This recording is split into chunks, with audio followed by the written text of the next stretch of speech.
Welcome to Founders Future, a podcast powered by Closers.io, where we dive into the journeys of innovative entrepreneurs and explore the road ahead of them and their companies.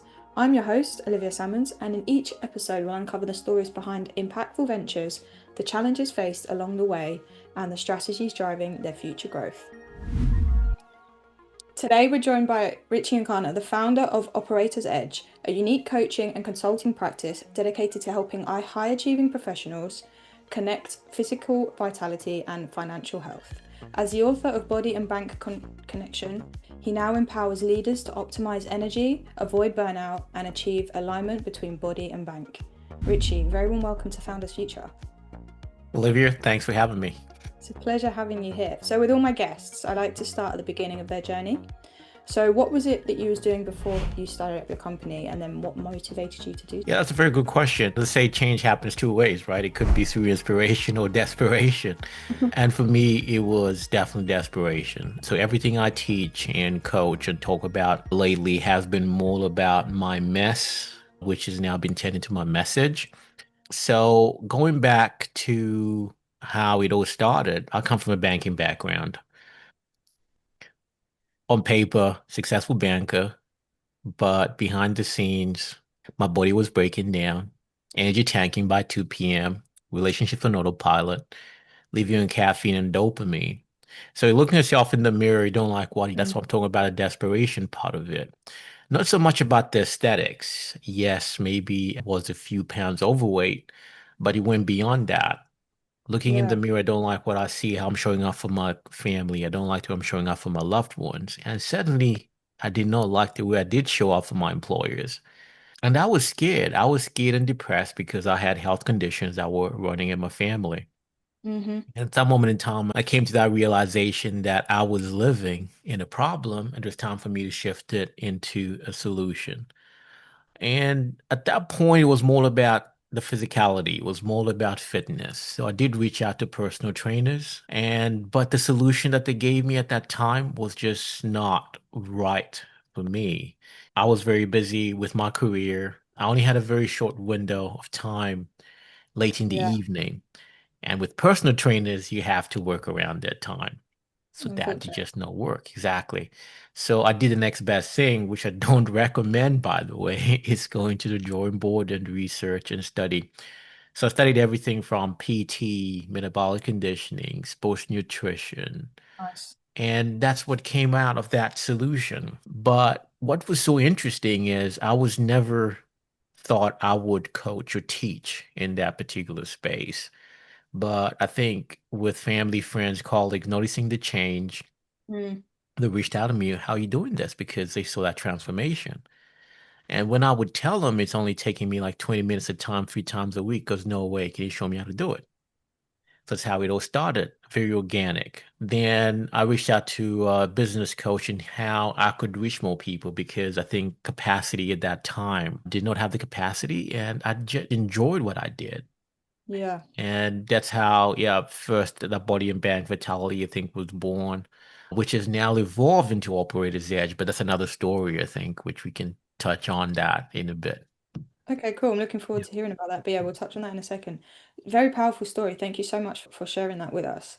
So as you transitioned into the coaching role from what is probably corporate London with the banking background, how did you find that? Was that a big shift in mentality as well that you had to deal with? Oh, absolutely, very different. I've been building systems in the banking industry for almost like last 20 years. Yeah. And working with corporates was very different to go into the coaching space. All right. So the big shift for me was changing that mentality. I had to learn new skills, like say marketing, which I never had to do in the corporate world, in the consulting space. I had to learn how is it that I can bring my message across to people that were in need, that had maybe that same problem. So how to actually articulate that. How Yeah. is it you can actually be visible? And in the past, in my case, I was more comfortable just being in the background. I never even really had a social media account, things like that. Because Yeah. in my case, it was just about fixing things, doing things in the back end, and I was more comfortable about that. Yeah, so it was a big change and also a mindset shift as well. I remember, I think one of the things I struggled with is again going on social media, for instance, doing things like this because Yeah. I enjoyed, yes, I could do meetings, I could run meetings, I could lead leadership teams and all that kind of stuff, but this was very different. And I remember one of my mentors telling me, you should be ashamed to die till you make an impact on another human being. And yeah, now I also said, you know what? If you've got a skill set and you got a you got something that can solve somebody else's problem and you're keeping it to yourself, you're being selfish. So I think that got me off my backside and and went Yeah. after it. Yeah. So it was a big, I think back to your question, I think it was a big shift, especially on the mindset kind of thing, because I knew I had the skill set. I had what it took to get there, but I think it was just more about the mindset shift. Yeah, having that grit to just really take control and run is a scary prospect sometimes, but I'm Absolutely. sure it come off for the better as we're about to hear. So let's dive into the business itself and what that looks like today so the listeners have a little bit more context. So who would you say is your ideal customer? And then from there, how is it you work with them and what services do you provide? Yeah, my ideal clients, the people I work with, are elite performers. By elite performers, are people that want to scale up, who want to level up without hustle, right? So in my case, what I do is how I help elite performers scale without burnout. And with that is how is it that we can upgrade the operator behind it all? There is so much emphasis right now on tools, strategies, and tactics, and we neglect the very operator behind it all. And that was the situation I was in. I knew systems, I knew scale, but also knew burnout. Mm, So how is it that you can scale without burnout? So those are the kind of leaders I work with, people I work with, those people or elite performers who want to take it to the next level without burning out, without sacrificing the things that matter the most. Right. amazing. Yeah. Amazing. Perfect. And then how is it?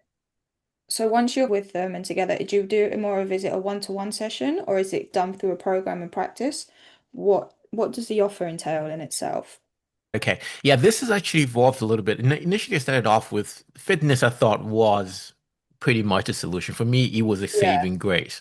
But it opened up a lot of cracks in the process for me because I found, yes, I was leveling up in fitness, but I found other areas were drifting. Say still burnout. I was burning out because it's not so much about having systems to scale without actually burning out. Relationships on autopilot. Yeah. But how is it you can scale in all these areas? And I started writing playbooks just to give you a bit of background to it. I started writing playbooks so I can level up in these kind of areas. And over the years, I've had the privilege to work with high achievers, some Fortune 500 leaders. And what I found is on paper, very successful. They came to me for fitness. But I got to know them. I found that actually, yes, they came to me for fitness. Maybe they were burning out, but there were some other underlying issues, like not having sufficient systems, like personal systems, which the same issues I had myself. Talk about Mm. relationships physically at home, but not Yeah. present. So you find relationships are also drifting, but on paper, very successful. It's okay. Have you thought about writing playbooks? Because for me, that's what worked. Because what sort of playbooks are you talking about? It's like, oh, in my case, I wrote playbooks and this is how it went about. Because can you share that with me? Initially, I was not comfortable doing that because those were my personal playbooks. Of course, yeah. But later on, I realized that, you know what? These are frameworks that anybody can actually utilize and work with. So I did share them. And I remember one client coming back to me, goes, oh, Richie, these are so good. Can you expand on this? So I recorded some looms on the back end of it. And that was actually how Operator's Edge was actually born. So with Operator's Edge, to your question, how it's all delivered and how it actually works, is it's pretty much in the case of a collective. Yes, Okay. I do coach on a one-to-one with leaders, meeting them on where they are, depending on actually which gaps which might be existing in the Gotcha. current operations. But also what we work on is the collective. So it's a mastermind. So bring Yeah. together like-minded people so we can actually uplift each other. It's not so much just about the knowledge from myself, but how is it we can have that collective.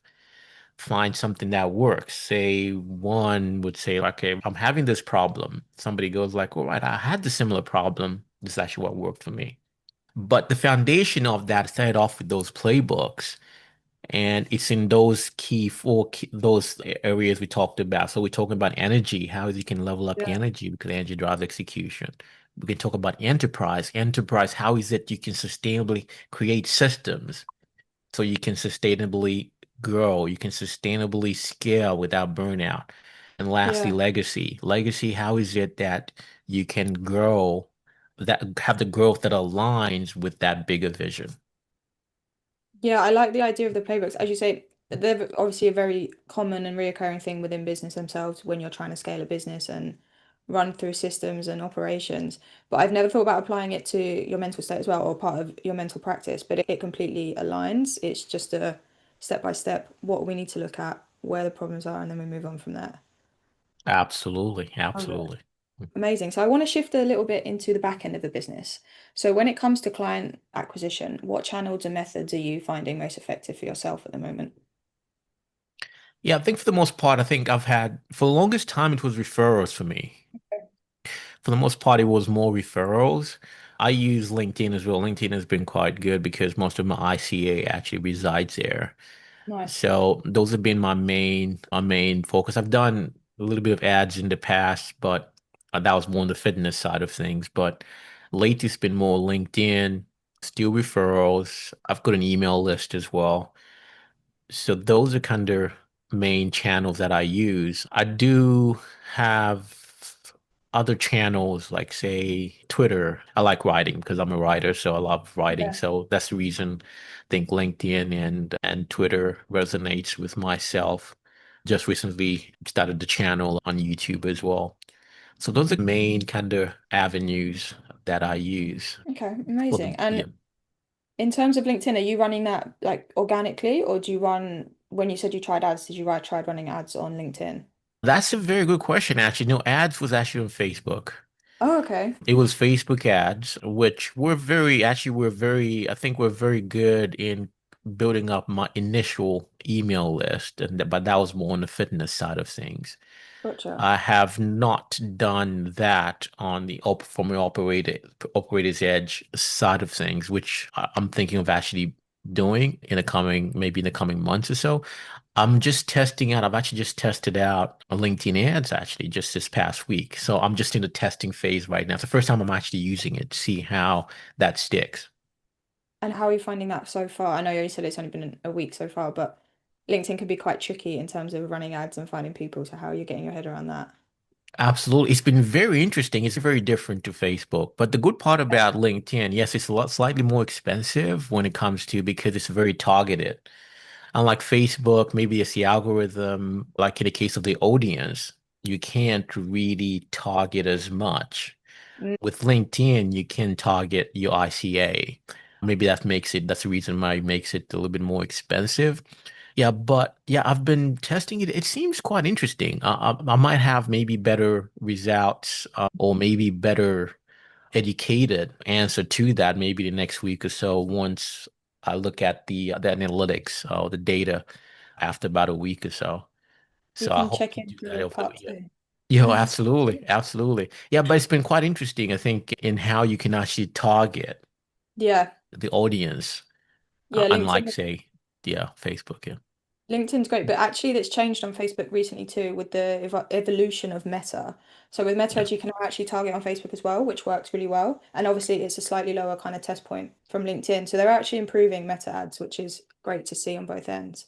Oh, But that's amazing. it'd be interesting how LinkedIn works out too.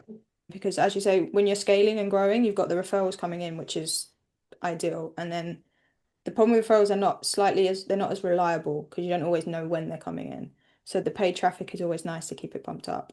So in terms of yourself at the moment, is there a team that you work with, or is it you as a founder wearing many hats, controlling the sales calls and the marketing side of things as well? Yeah, that's a good question. When I started off, I had a whole team. I had a whole shebang. Yeah. Right. I had a team doing this, doing that. And what I found is I think my message got diluted in the end in a lot of ways. So what I've done now, I've just stripped it all down Okay. and just like now getting into the trenches myself. And I think I'm really understanding how everything works because at that time I was concentrating more on the consulting side of things, my B2B consulting business, which is yes, I loved coaching, but I did not love the stuff or the plumbing that came with it. So I Yeah. outsourced a lot of that at that point. But then I think along the way, the message got lost a little bit. Yeah. And that's the reason I've kind of shifted it just in the last few months, and I've just stripped it down. I'm just getting involved pretty much in everything.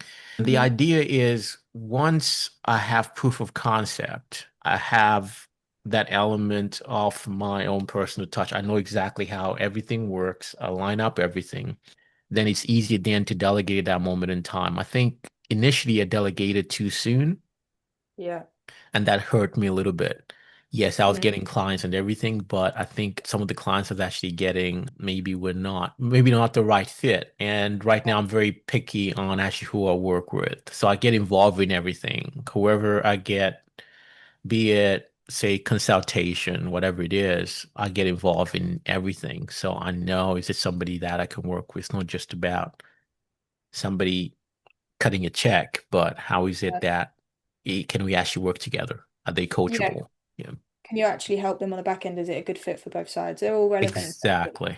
and very important, as you say, when scaling. It can be moving too quickly sometimes, and the vision and messages and aligning with people you're working with. As you say, what's the reaching out to the wrong people and connecting with the wrong people isn't going to benefit anybody. And you just said the right word just right to the keywords alignment. Yeah. Alignment, I think, is key. Yeah, absolutely. Yeah, It's key throughout the whole process. It really is. It's a very important part to scale. You need to make sure the message is aligned and correct throughout the whole company and to the people you're reaching out to. So yeah, fully understand where you're coming from and the option to strip and then ready to go again when it's there, I'm assuming is always an option as well. totally. Yeah. So what do the next 12 months look like for you? Have you got any milestones, goals, targets that you're working toward and excited to achieve? Yeah, absolutely. I think it's more about, I think, operator's edge in the next, let's say, 12 months. Again, it's how looking at how is it because what I don't want to do is dilute the quality of the Yeah. people that we have. So again, it's being selective, but how is it that we can have that growth and have a good number of people within Operator's Edge and create because Operator's Edge for me is it's a lifestyle.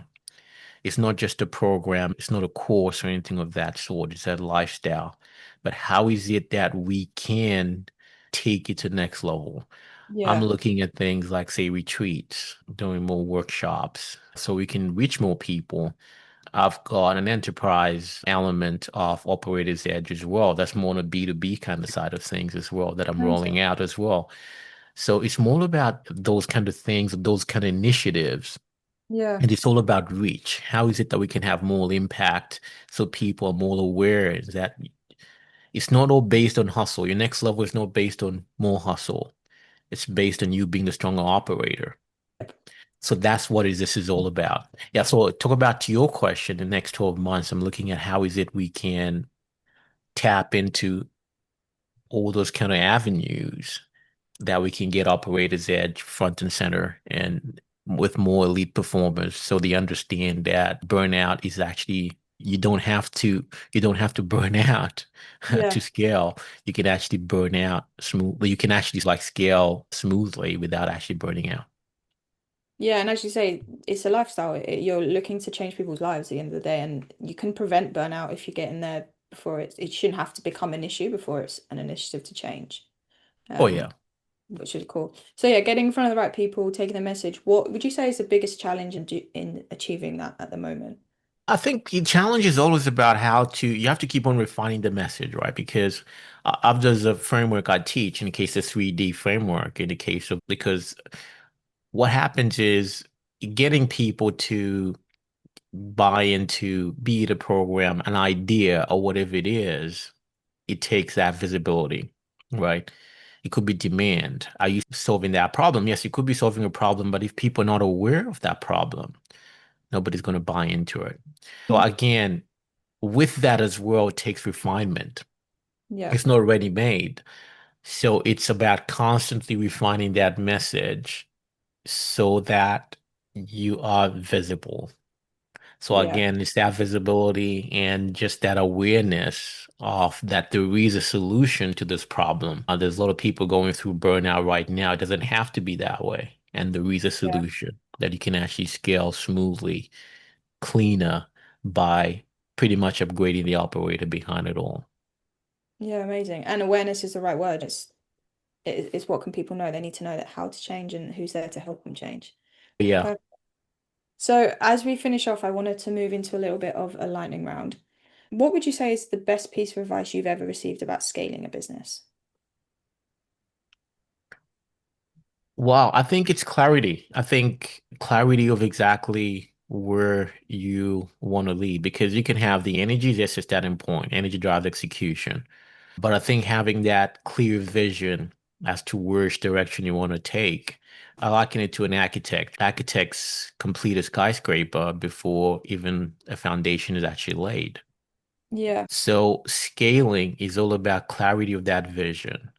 Then once you're clear on that vision, yes, it's aligned with your purpose, then everything pretty much lines up. All your energies can be targeted in that particular direction, and you don't find yourself making figure eights. So I see a lot of hardworking people, yes, executing and working 7, 8 hours, I don't know, crazy hours. They end up just burning out and not making any traction. What is missing is that clarity of that vision. Not only clarity of vision, but is aligned with your purpose as well. So if those two, I think, are aligned, the grind, right? Once the promise is clear, right?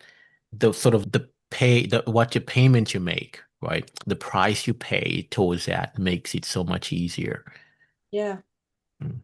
amazing. And then as a final question to our listeners who are maybe just at the start of their own personal journey, what advice would you leave them to help them keep pushing forward? Persistence. If there's one trait that I've actually picked up, because being an entrepreneur is hard. If anybody tells you any different, they're not being truthful. You're gonna get smacked in the face. But I think the people that actually make it is picking yourself up and keep on going. As Ogmandino would say, I'll persist till I succeed. So, regardless how at times it can be quite lonely as well, and Yeah, that's okay because eye sees what mind can, being based normally on eyes, and at times it could be the only ones who can actually see it because mind sees what I cannot see. So it's about that awareness and just persisting. You get smacked in the face, you pick yourself up, dust yourself up, and keep on going. love it. And with that is a wrap on another inspiring episode of Founders Future. Richie, thank you so much for joining me today and for sharing your incredible insight and journey with us. Where can people reach out to work with you and connect if they'd like to? Yeah, the best place to reach me is LinkedIn. I'm also on LinkedIn. Yeah, another spot is maybe Twitter or X. Yeah, but I respond to every message on LinkedIn. So reach out to me and yeah, I'll be happy to have a chat. Awesome, love it. And also to our listeners, please don't forget to subscribe to Founders Future via wherever you listen to your favorite podcast. And if you are a business owner, specifically a coach, consultant, or agency owner, and you're really looking to scale your business and you want to enhance your sales and marketing efforts, visit closers.io to hop on a call with one of our team and discover how we were able to go from zero to 30 million per year in less than 3 years. And until then, keep climbing, and we will see you on the next one.